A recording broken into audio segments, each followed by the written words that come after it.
अगर आप शेंजन का वीज़ा हासिल करना चाहते हैं और ये जानना चाहते हैं कि किस शेंजन स्टेट से अप्लाई करना चाहिए और उसकी सक्सेस रेट क्या है और इस वक्त पाकिस्तान से कौन सी शेंजन स्टेट्स है जो शेंजन के वीज़ा इशू कर रही है, तो ये वीडियो आपके लिए है। वीडियो को शुरू से लेकर एंड तक लाजमी देखिएगा। मैं आपको एक सक्सेस स्टोरी बताने जा रहा हूँ रिसेंटली जो हमने शेंजन का वीज़ा लिया है और उसके साथ हमने क्या क्या किन किन चीज़ों को हमने किया है और आपको किन किन चीज़ों का ख्याल करना चाहिए।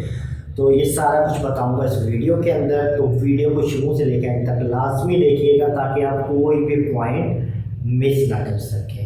तो चलते हैं अपने टॉपिक की तरफ। मेरा नाम आमिर शहजाद है और मैं ऑनिक्स इंटरनेशनल में वीज़ा की सर्विसेज को प्रोवाइड करता हूँ। अच्छा, शेंजन की इस वक्त काफ़ी सारी कंट्रीज़ हैं जो पाकिस्तानियों को वीज़ा दे रही हैं और काफ़ी सारी कंट्रीज़ ऐसी हैं जिन्होंने पाकिस्तान को ग्रुप 5 के अंदर डाल दिया है। मतलब ये है कि अगर आप उन स्टेट्स में वीज़ा अप्लाई करते हैं तो वो आपको वीज़ा ग्रांट नहीं करेंगी।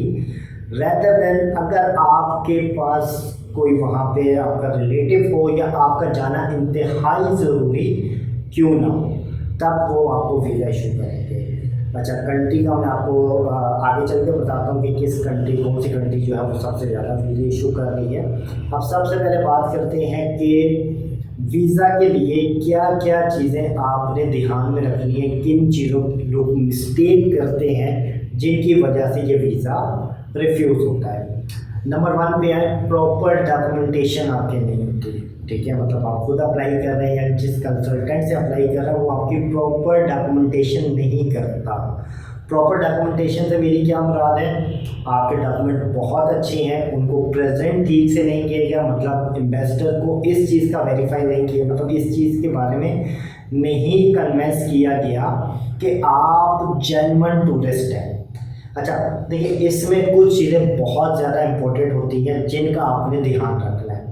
सबसे पहले तो आप जो टिकट लगा रहे हैं, सबसे पहले कोशिश ये करनी है कि वो आपके अपने शहर से हो। ठीक है, अगर आपके अपने शहर से वहाँ के लिए फ़्लाइट नहीं जा रही तो फिर आपने कोई नियरेस्ट एयरपोर्ट देखना होता है जहाँ से आप ये फ़्लाइट बुक कर सकें। ठीक है, क्योंकि इन्वेस्टर ये चीज़ नोट करता है कि ये बंदा एक फ़्लाइट लेने जा रहा है और एयरपोर्ट का ये कितना ट्रैवल करेगा। ये ना हो कि आप किसी ऐसे एयरपोर्ट को सिलेक्ट करें जो आपके शहर से 4 या 5 घंटे की दूरी पे हो और सेम फ़्लाइट किसी नियरेस्ट एयरपोर्ट से जा रही हो, या समटाइम मैंने ऐसा भी देखा मेरे पास जब रिफ्यूज़ल आते हैं उनके अपने शहर से फ़्लाइट ऑपरेट हो रही होती है लेकिन वो वहाँ से टिकट नहीं लगाते, किसी दूसरे शहर से लगाते हैं। तो सबसे पहले आपने क्या करना है, टिकट का ख्याल करना है। ठीक है, उसके बाद दूसरे नंबर में जो मोस्ट इम्पॉर्टेंट चीज़ है इसके अंदर वो आपने क्या करना है कि जो आपका होटल है उसकी लोकेशन बहुत इम्पॉर्टेंट होती है। ये नहीं है कि आप किसी भी एरिया के अंदर वो होटल उठा लें। हाँ, अगर आप कोशिश करते हैं कि ऐसा होटल जो मेट्रो एक्सेस जिसका करीब हो, जहाँ से आप इजीली मेट्रो ले सकते हो, तो वो ज़्यादा आपके चांस को इंक्रीज़ करता है। ठीक है, अगर मेट्रो से थोड़ा दूर भी तो कोई इशू नहीं है, लेकिन हाईएस्ट चांस अगर आपको चाहिए तो आपको ऐसा होटल चूज़ करना पड़ता है जो मेट्रो के करीब हो। इसके बाद आपने एक सिटी से दूसरी सिटी या एक कंट्री से दूसरी कंट्री, क्योंकि शेंजन के अंदर जो भी बंदा ट्रैवल करता है वो यूजुअली एक कंट्री को नहीं ट्रैवल करता। मैं यूजुअली बात कर रहा हूँ, कई केस ऐसे भी मैंने देखे हैं कि लोग जो है सिर्फ एक कंट्री को ही विजिट करते हैं शेंजन में, लेकिन मोस्टली लोग आप कह रहे हैं 90 to 95% लोग जो हैं वो क्या करते हैं, एक से ज़्यादा सिटीज़ को विजिट करते हैं। तो आपने मेक श्योर करना है कि आपका जो ट्रेन है, इंटरनल ट्रांसफ़र जो है वो ट्रेन होनी चाहिए, बस होनी चाहिए। यूजुअली ट्रेन को प्रेफर करते हैं आप, वहाँ पे यूरो ट्रेन पास होता है, आप उसको यूज़ कर सकते हैं। अगर आपका ज़्यादा सिटीज़ के अंदर या ज़्यादा कंट्रीज़ के अंदर ट्रैवल नहीं है तो फिर आप एक ही ट्रेन का टिकट लगाते हैं। तो ये हो गया दूसरा पॉइंट। तीसरे नंबर के ऊपर, ठीक है, जो मोस्ट है, जो मैंने अभी अपने मेरे जितने भी केस होते हैं उसके अंदर मैं ये सारी चीज़ें लाजमी डिस्कस करता हूँ। लाइक सबसे पहले मैं ट्रैवल इटनरी देता हूँ। ट्रैवल इटनरी बनाने का तरीका क्या होता है? ट्रैवल इटनरी के अंदर अप्लीकेंट की सारी डिटेल होनी चाहिए, ठीक है, जिसमें उसकी बेसिक पासपोर्ट नंबर हो गया, उसका नाम हो गया, उसका पर्पस क्या है, किस डेट से किस डेट तक जाएगा, कितना ड्यूरेशन है, ये सारी आपकी मेन अपर टॉप पे होनी चाहिए। उसके बाद आपकी फ़्लाइट इटनरी की डिटेल, जिसको आप बहुत ज़्यादा वो नहीं लिखते, इतना ज़्यादा डिटेल में नहीं लिखते, लेकिन आप उसको शॉर्ट करके लिखते हैं कि आप कब कहाँ से और कहाँ जाएंगे। देन उसके बाद आप लोग क्या करते हैं, आप अपनी अकोमोडेशन की डिटेल लिखते हैं, ये भी शॉर्ट में अकोमोडेशन डिटेल होती है। उसके बाद आप लिखते हैं कि मैं पहले इस होटल में रुकूंगा, ये होटल का नाम है, इस दिन मैं चेक इन करूंगा, इस दिन चेक इन करूंगा। फिर अगर आपकी ज़्यादा शहर हैं या ज़्यादा कंट्रीज़ हैं तो फिर 1 बाय 1 जितने भी हैं सबके आप वहाँ पे डिटेल डालते हैं, ठीक हो गया। उसके बाद आप इंटरनल ट्रांसफ़र की डिटेल डालते हैं कि मैं एक सिटी से दूसरी सिटी या एक कंट्री से दूसरी कंट्री में कैसे ट्रैवल करूँगा। देन आपका डे बाय डे का प्लान स्टार्ट होता है। तो आप लिखते हैं कि डे 1 फ़लाँ तारीख को मैं यहाँ पे एयरपोर्ट पे उतरूँगा, होटल चेक करूँगा, मैं यहाँ पे जाऊँगा, सेकंड डे मैं ये करूँगा, थर्ड डे मैं ये करूँगा, फोर्थ डे ये करूँगा। ये सारी की सारी चीज़ें एट दी एंड तक आप बताते हैं कि लास्ट मतलब इस दिन मैं यहाँ जाऊँगा, इस दिन यहाँ जाऊँगा, इस दिन यहाँ जाऊँगा, और आखिर में आप उनको बताते हैं कि मैं होटल से चेकआउट करूँगा, एयरपोर्ट का ट्रांसफ़र करूँगा और वहाँ से मैं फ़्लाइट पकड़ के सीधा अपने मुल्क में आ जाऊँगा।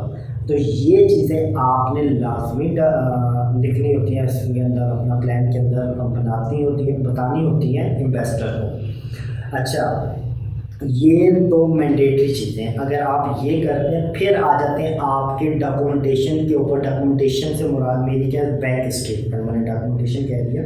बैंक स्टेटमेंट आपकी प्रॉपर होनी चाहिए।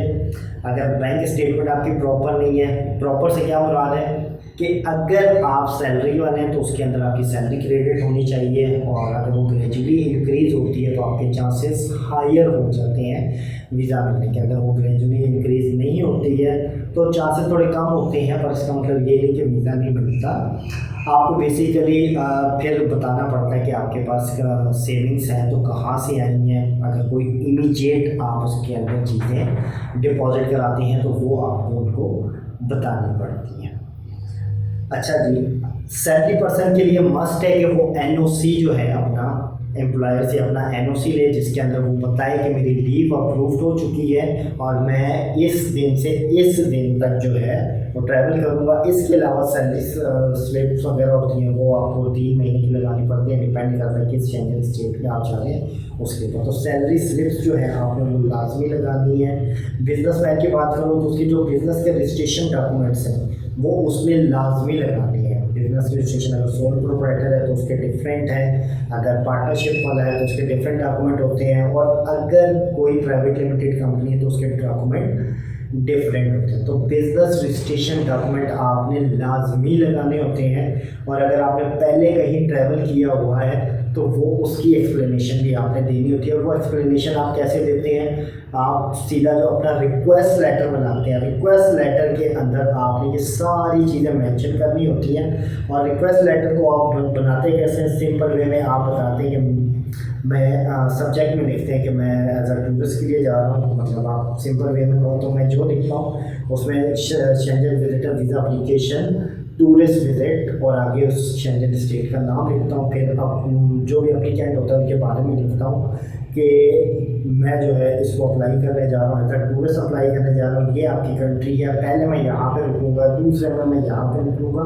ये शॉर्ट में जो मैं आपको रिक्वेस्ट लेटर बना रहा हूँ, तो इटनरी आपने दे दी, वो तो वाइड है ना, इसको हम शॉर्ट में लिखते हैं। फिर उसमें डेट्स लिखते हैं हम लोग, क्लाइंट का इसमें नाम होता है, उसका पासपोर्ट नंबर होता है, उसकी नेशनैलिटी होती है, उसका पर्पस शॉर्टली हम लोग डिस्क्राइब करते हैं। फिर उसके ट्रैवल शेड्यूल उसके अंदर करते हैं। फिर इंटरनल वो कैसे मूव करेगा, ये सारी की सारी हम शॉर्ट में मूव करते हैं। फिर उसकी प्रोफेशनल और इकोनॉमिक्स जो टाइज हैं पाकिस्तान के अंदर उसको डिक्लेयर करते हैं, ठीक है। उसके अलावा उसकी फाइनेंशियल अंडरटेकिंग उसके अंदर लिखते हैं कि मैं फाइनेंशियली अपने आप को सपोर्ट कर सकता हूँ, मेरे पास इनफ सेविंग्स वगैरह हैं, ये वो इस तरह की चीज़ें आप सारी उसके अंदर लिखते हैं। इसके बाद आप डिक्लेरेशन उसके अंदर एक है जो मैं अपने हर केस के अंदर देता हूँ। डिक्लेरेशन में क्या है कि हम अप्लीकेंट की तरफ से रिस्पॉन्सिबिलिटी उठाई जाती है कि वो वीज़ा पीरियड की जो कंडीशंस हैं उसको फॉलो करेगा, ओवर स्टे नहीं होगा, एम्प्लॉयमेंट नहीं लेगा और वीज़ा एक्सपायरी जो है उससे पहले पहले वो वापस आ जाएगा।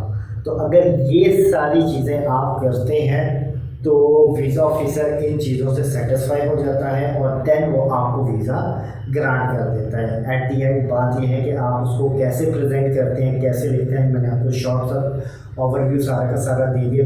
फिर भी अगर आपको किसी चीज़ की समझ ना आई हो या कुछ पूछना हो, कोई ट्रैवल इटिनरी आपने कैसे बनानी है आप मुझे कमेंट कर सकते हैं, रिक्वेस्ट लेटर कैसे बनाना है आप मुझे कमेंट्स कर सकते हैं।